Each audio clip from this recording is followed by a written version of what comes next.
Joining us right now, very excited to bring him on. His name is Demian Brady. He is the Vice President of Research for the National Taxpayers Union Foundation Group. I've done a lot of work with over the years.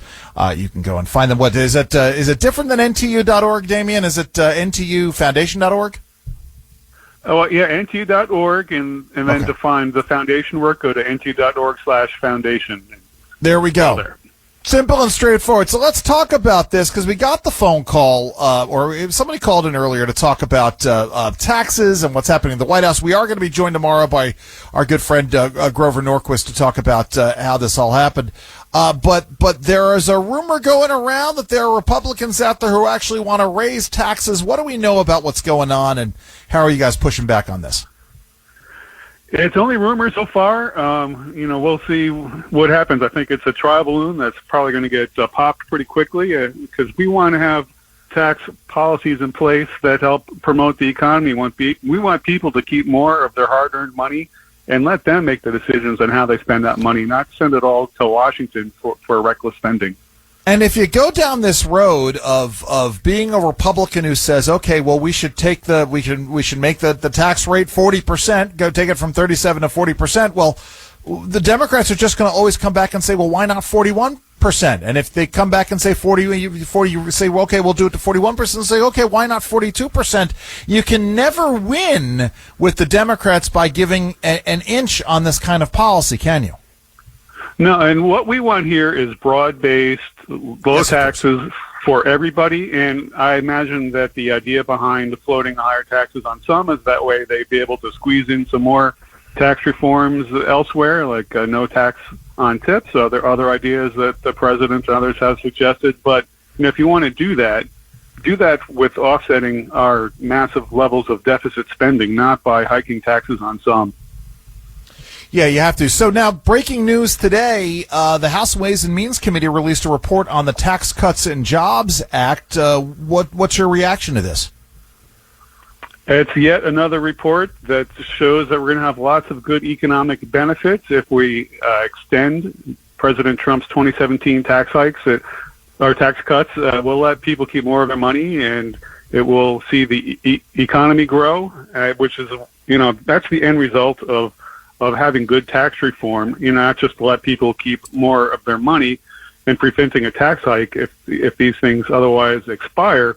But we want really good pro-growth policies to help grow our economy, create more jobs, create more revenues without having to impose higher taxes. Yeah, no, and you take it in the context and in conjunction with regulatory reform, and you really have the ability to hit the gas pedal on the economy. I mean, this is one of those things where we can get your thoughts on the tariff issue.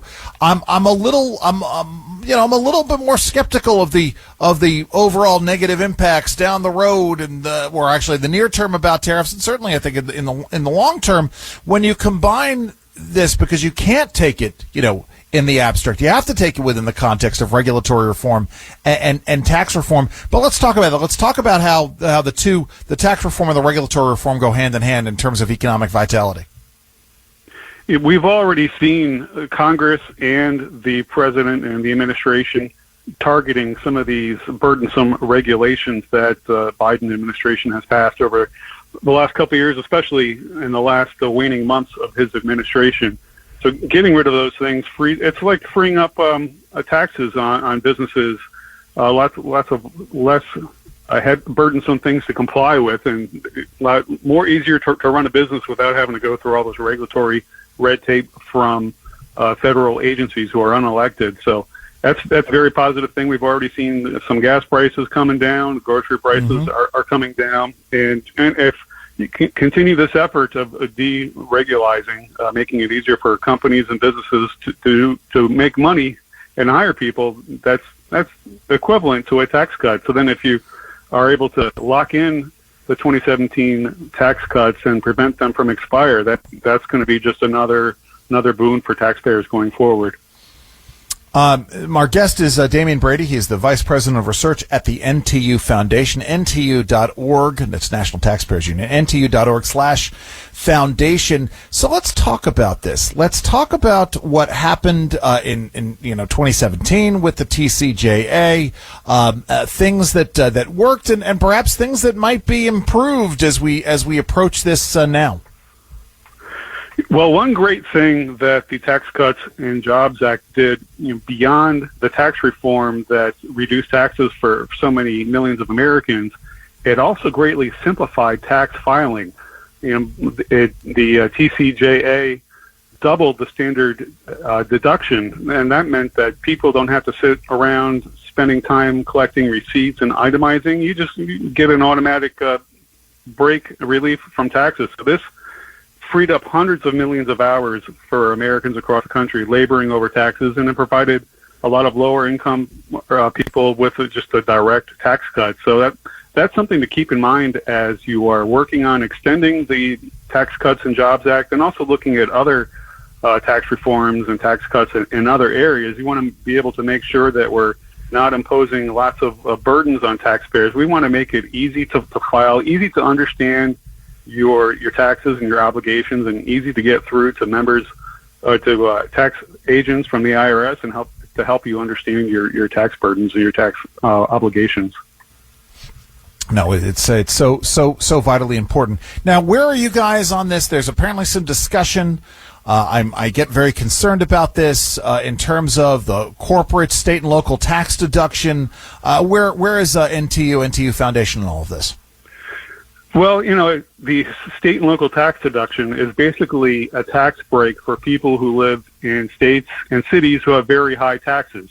So when you pay your federal taxes, that's paying for federal services. When you're paying your state and local taxes, those are paying for your state and local services that you're getting. So I don't understand why you should be getting a federal break on your taxes just because you live in a place that taxes you heavily. I think that's something that, I know a lot of people want to be able to expand that because the way the math is in the House, you're going to have to rely on Republicans who live in these areas. But I think a better way is to, for these localities, to enact their own tax reform, because we see through our annual tax migration study that people are fleeing the high tax states, fleeing the high tax counties for areas like Texas and Florida, getting out of Illinois and California and parts of New Jersey. So I think that that's the best option is, instead of working arounds that we've seen these local governments try to engage in over the last couple of years, they ought to